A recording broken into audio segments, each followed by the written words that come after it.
Quirk and Spook entered the debriefing room and saluted the president. The president acknowledged them both with a nod. He was old, but still rather lively in manner, although practically immobilized physically. This was a great man. You could tell that by his bearing. He was also a tired man right now. However, one could detect a spark of hope flashing in his bright eyes. The president began, "Quirk, I haven't yet read your full report yet. I prefer to first think it out for myself as an exercise. The encounter at Vega, as your last mission has come to be called, was as brilliant of a display of strategy, tactics, and guts that I've ever seen. And I'll tell you here and now that you're my man for these future war feat actions, but I'll get to that later. For now, I want to discuss your recent victory over Klingon Commander Clank and his feat that outnumbered you by a margin of 7-1.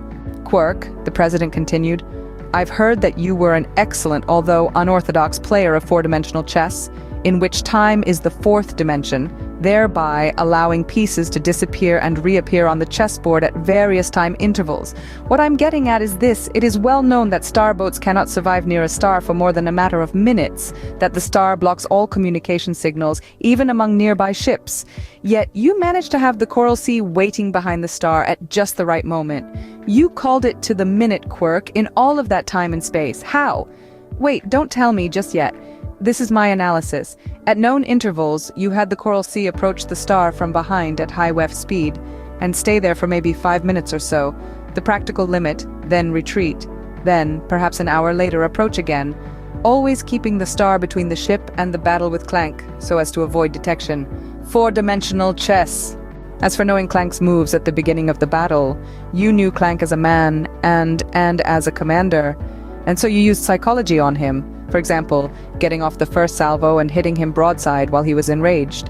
Still, you knew that fleeing towards a star might read trap in his battle-trained mind. Yet he followed you into that trap when you diverted his attention by feigning some trouble with one of the ships in your fleet. You must have determined some hesitation on his part to follow. But then, when Clank sensed that his prey was wounded, he closed in for the kill, and that's when you got him. Clank could not bring himself to believe that a ship was behind the sun. As for ruining your own weft engines, I believe that it was necessary to make up for the minutes you lost while transporting the crew of the Starlight.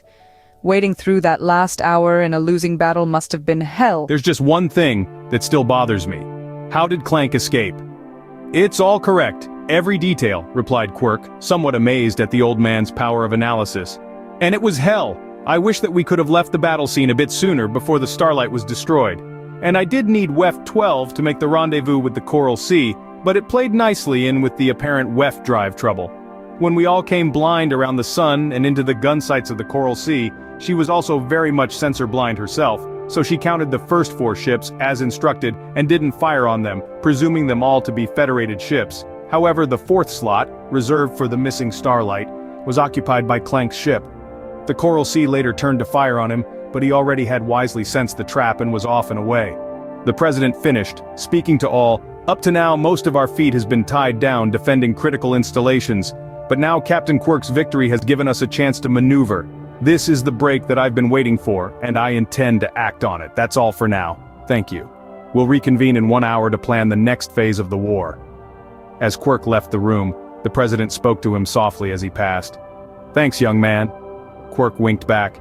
"You're only as old as you feel."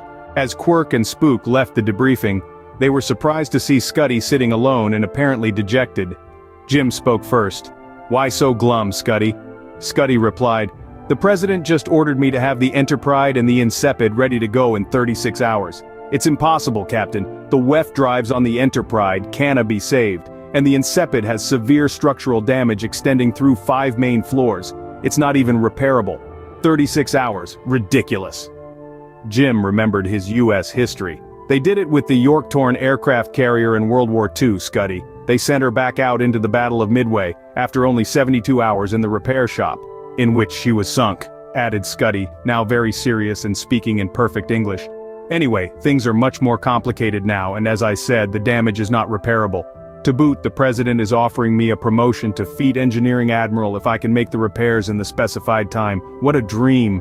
Spook leaned over and whispered into Scuddy's ear, "Future Admiral Scud, I have an idea." When Scuddy heard Spook's idea, he suddenly stood up and beamed with joy and delight. "Why, Mr. Spook, you're a clever one, aren't you?